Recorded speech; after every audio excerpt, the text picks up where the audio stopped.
Hello, Golden Valley. Oh, it is good to be back in Minnesota.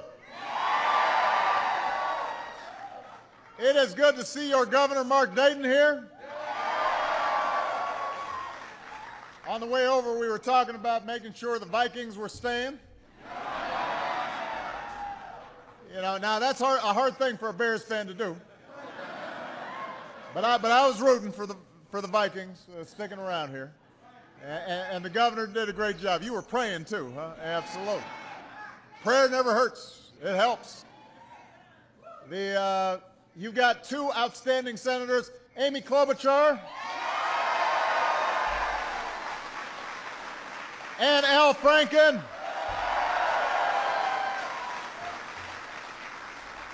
Your mayor, Shep Harris, is here. Outstanding congressional delegation in the House. Give them a big round of applause.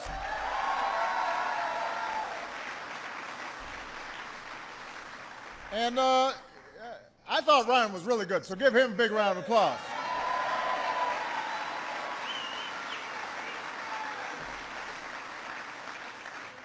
He's a natural.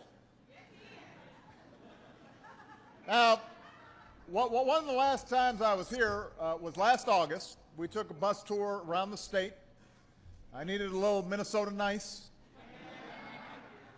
Stopped for some pie in Zumbrota. Held a town hall in Cannon Falls. Amy and Al were there. I think Al ate my pie, in fact.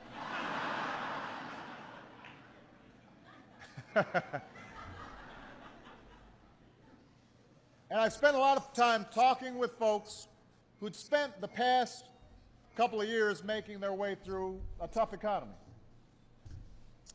And today, we're still fighting our way back from the worst economic crisis since the Great Depression. The economy's growing again, but it's not growing as fast as we want it to grow. Our businesses have created almost 4.3 million new jobs over the last 27 months, but as we learned in today's jobs report, we're still not creating them as fast as we want. And just like at this time last year, our economy is still facing some serious headwinds. We had high gas prices a month, 2 months ago, and they're starting to come down, and they were spiking, but they're still hitting people's wallets pretty hard. That has an impact. And then most prominently, most recently, we've had a crisis in Europe's economy that is having an impact worldwide, and it's starting to cast a shadow on our own as well. So we've got a lot of work to do before we get to where we need to be. And all these factors have made it even more challenging to not just fully recover, but also lay the foundation for an economy that's built to last over the long term. But that's our job. From the moment we first took action to prevent another depression, we knew the road to recovery would not be easy. We knew it would take time. We knew there would be ups and downs along the way.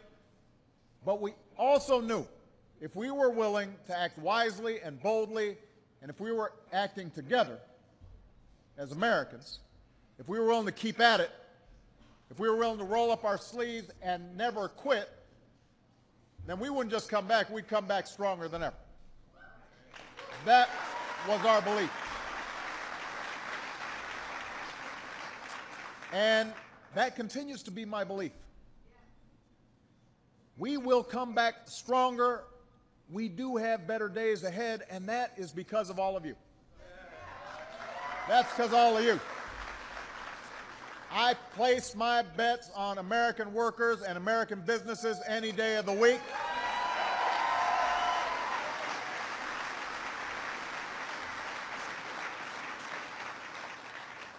You've been fighting through this tough economy with resilience and grit and innovation.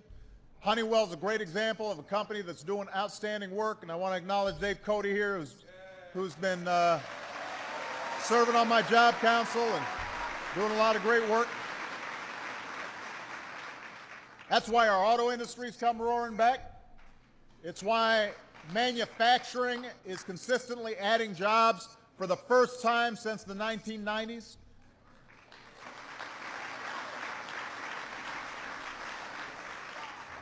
All that's happening because of you.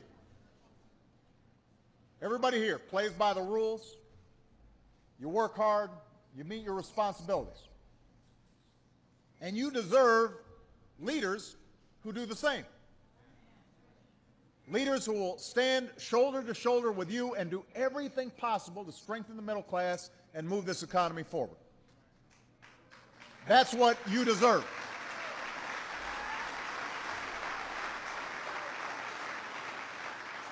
Look, we can't fully control everything that happens in other parts of the world.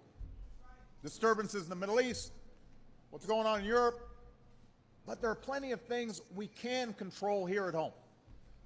There are plenty of steps we can take right now to help create jobs and grow this economy. But let me give you a couple examples. I sent Congress a jobs bill last September full of the kinds of bipartisan ideas that would have put our fellow Americans back to work and help reinforce our economy against some of these outside shocks. I sent them a plan that would have reduced the deficit by $4 trillion in a way that is balanced, that pays for the job-creating investments we need by cutting unnecessary spending, but also by asking the wealthiest Americans to pay a little more in taxes.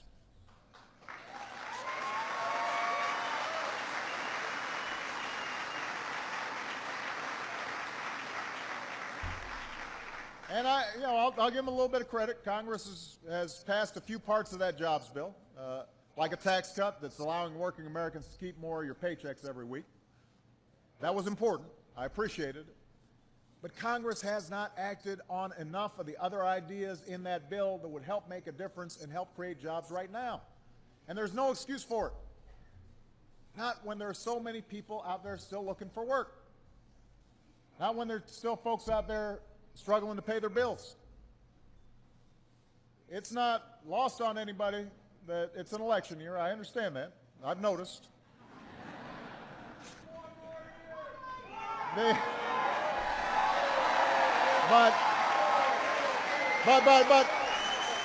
But we've got responsibilities that are bigger than an election. We've got responsibilities to you. So my message to Congress is, now's not the time to play politics. Now's not the time to sit on your hands. The American people expect their leaders to work hard no matter what year it is. The economy still isn't where it needs to be.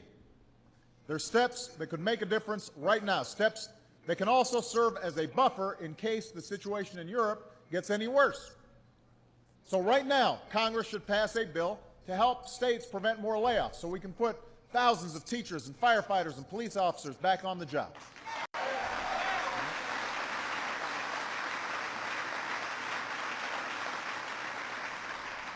Now, layoffs at the state and local levels have been a chronic problem for our recovery, but it's a problem we can fix. Congress should have passed a bill a long time ago to put thousands of construction workers back on the job rebuilding our roads and our bridges and our runways. Well, since the housing bubble burst, no sector has been hit harder than the construction industry. And we've got all this stuff that needs fixed. Remember that bridge here in Minnesota? So this is a problem we can fix. Let's do it right away. Instead of just talking about job creators, Congress should give small business owners a tax break for hiring more workers and paying them higher wages. We can get that done. We can get it done right now. Let's not wait.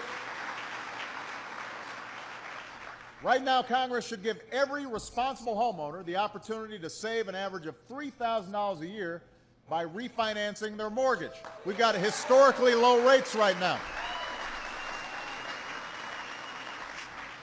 I was with a family in Reno, Nevada, a couple weeks ago. They got a chance to refinance, even though their home was underwater, put that money back in their pockets because we had taken some steps as an administration to make that available for those who have mortgages held by government agencies like the FHA or government guaranteed. But Not everybody has those kinds of mortgages. I want everybody to have those same opportunities. I assume there's some folks here who could use $3,000 a year.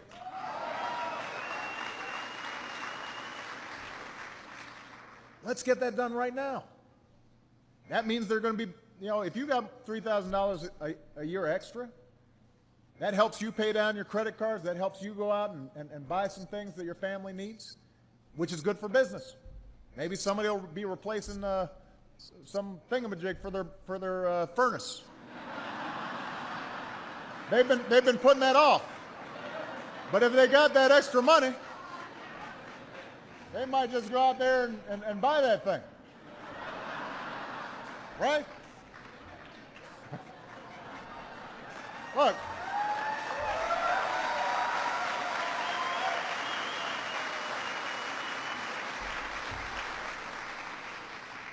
Right now, Congress needs to extend the tax credits for clean energy manufacturers that are set to expire at the end of this year.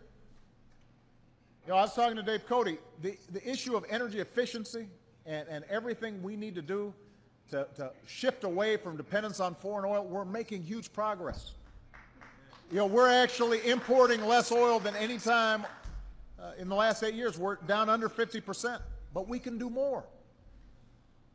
And these clean energy companies, they're hiring folks. They're helping us break dependence on foreign oil. It's part of a package of stuff that Honeywell's doing a lot of work on. But almost 40,000 jobs are on the line if these tax credits expire.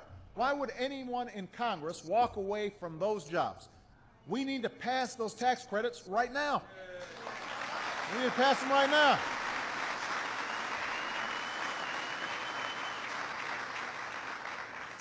It's long past time we started encouraging what a lot of companies have been doing lately, which is bringing jobs back to this country. And some of them are coming to Minnesota. The governor and I were talking in the car about some companies coming back. Red Bull, right? Coming back. But let's give them more incentive. It's time for Congress to end tax breaks for companies that ship jobs overseas. Let's use that money to cover moving expenses for companies that are bringing jobs back to America. That would make a difference right now.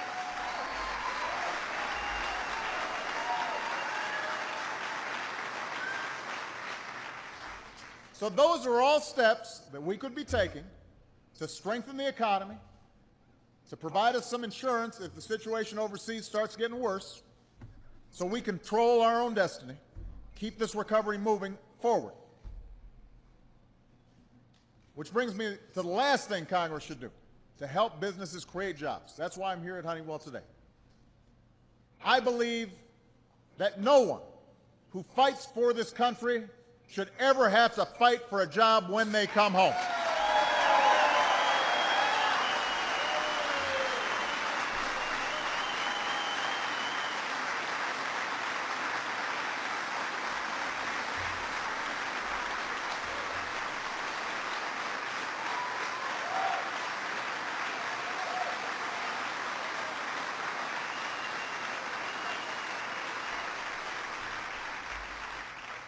And for Congress, that means creating a Veterans Jobs Corps so we can put our returning heroes back to work as cops and firefighters on projects that protect our public lands and resources. And they should do it right now. They should do it right now.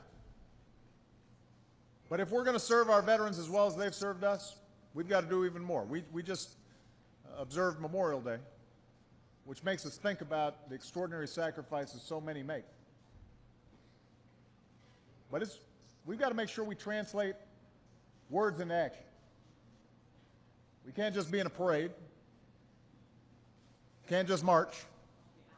We also have to deliver for our veterans. Now, over the past decades, more than 3 million service members have transitioned back to civilian life. And now that the war in Iraq is over and we're starting to wind down the war in Afghanistan,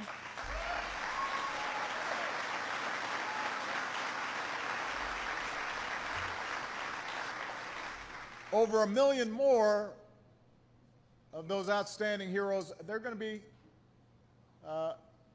joining this process of transition back into civilian life over the next few years. Now just think about the skills these veterans have acquired at an incredibly young age. Think about the leadership they've learned. 25-year-olds, 26-year-olds leading platoons into unbelievably dangerous situations, life or death situations. Think about the cutting-edge technologies they've mastered, their ability to adapt to changing and unpredictable situations. You can't get that stuff from a classroom. I mean, these kids, these men, these women, they've done incredible work, and that's exactly the kind of leadership and responsibility that every business in America should be wanting to attract, should be competing to attract. That's the kind of talent we need to compete for the jobs and the industries of the future. These are the kinds of Americans that every company should want to hire.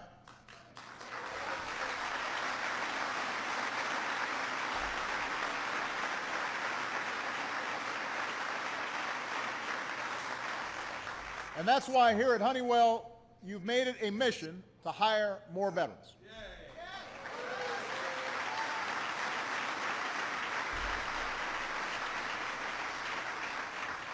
And let me say, Dave is incredibly patriotic, loves his veterans, but Honeywell's doing this not just because it feels good. They're doing it because it's good for business, because veterans make outstanding workers.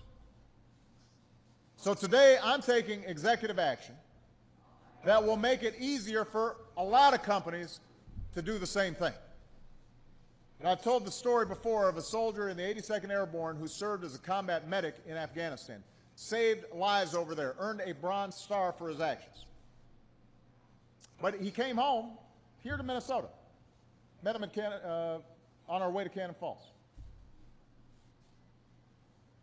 When he first came home, he couldn't even get a job as a first responder.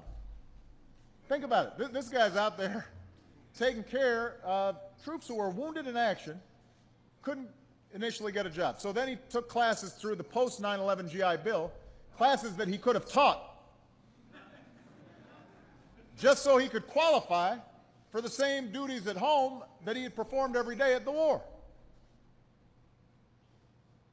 Let me tell you something. If you can save a life on the battlefield, you can save a life in an ambulance.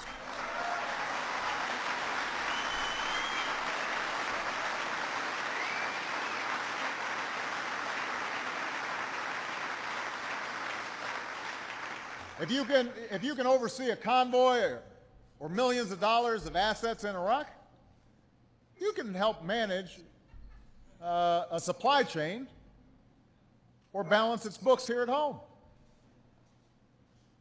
If you can maintain the most advanced weapons in the world, if you're an electrician on a Navy ship, well, you can manufacture the next generation of advanced technology in our factories like this one.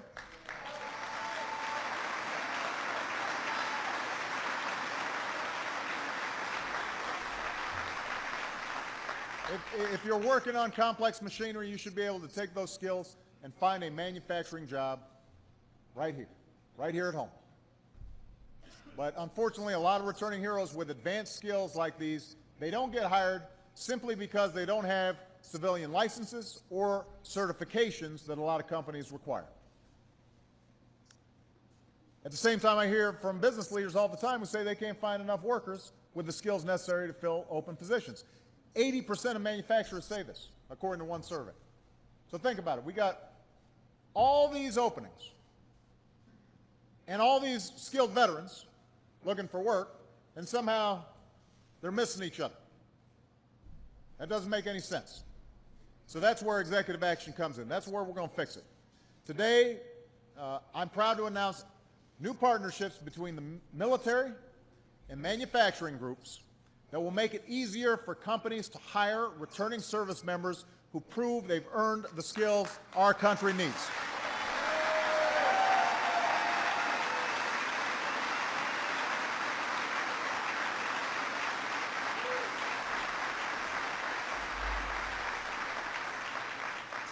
Soldiers, sailors, Marines, airmen, Coast Guardsmen, if they've got skills in machining or welding or weapons maintenance, for example, you'll have a faster track to good-paying manufacturing jobs.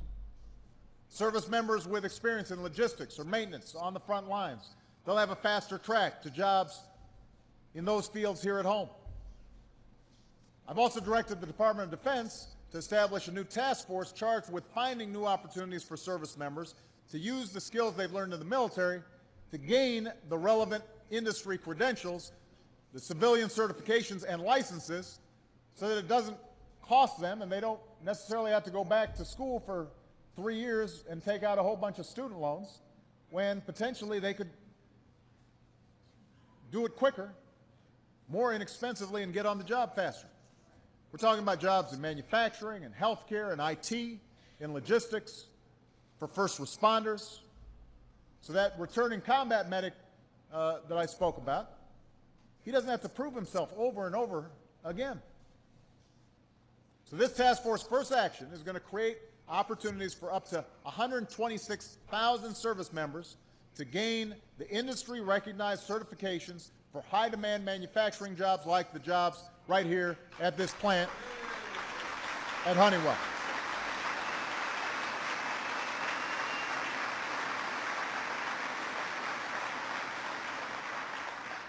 And this builds on the Skills for America's Future partnership that we launched last year with the National Association of Manufacturers to provide 500,000 community college students with industry-recognized credentials that will help them secure good manufacturing jobs.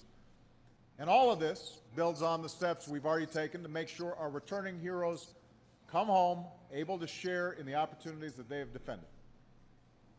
Because when our men and women sign up to become a soldier, a sailor, an airman, Marine, Coast Guardsman, they don't stop being a citizen. When they take off that uniform, their service to this nation doesn't stop. Think about previous generations. Well, today's veterans are the same. When they come home, they're looking to continue serving America however they can. And at a time when America needs all hands on deck, they've got the skills and the strength to help lead the way. Our government needs their patriotism and their sense of duty. That's why I ordered the hiring of more veterans by the federal government. We've hired more than 200,000 so far.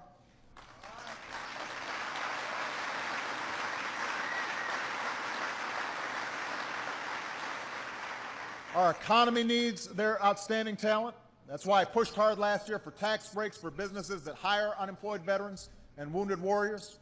And I'm proud to say that both parties in Congress came together to get that part done. That's why we launched free personalized job search services through the Veterans Gold Card program and an online veterans job bank to help veterans find jobs that meet their talents.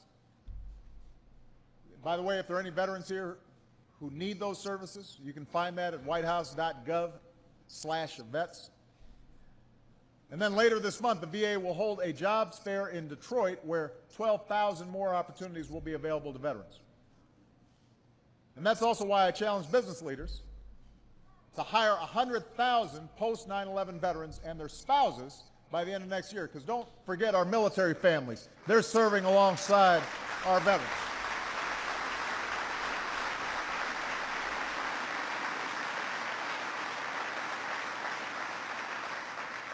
Michelle and Joe Biden, that's Michelle Obama and Joe Biden, just in case you were curious. You might not know which Michelle I was talking about. They're leading this effort with respect to military families nationally. It's called Joining Forces, to mobilize all of us to support today's military families and their veterans. And so far, the good news is participating businesses have hired more than 70,000 veterans. And they've pledged to hire 175,000 more in the coming years. And I want to thank Honeywell not only for being an active partner in this initiative, but right here, Honeywell has hired 900 veterans over the past year and for employing 65 veterans just here at Golden Valley. So give them a big round of applause. Proud of them. Proud of them.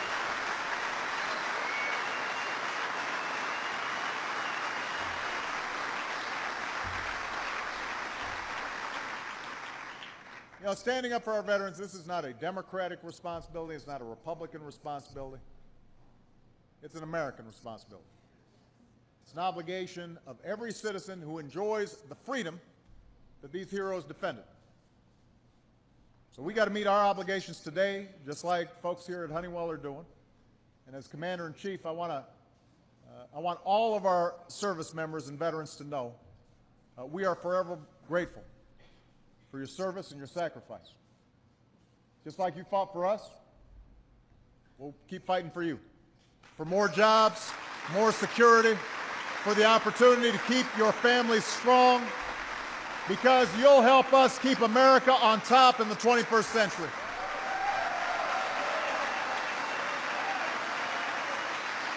We're going to keep fighting, just as you did, to show just why it is that the United States of America is the greatest nation on earth. God bless you. God bless America.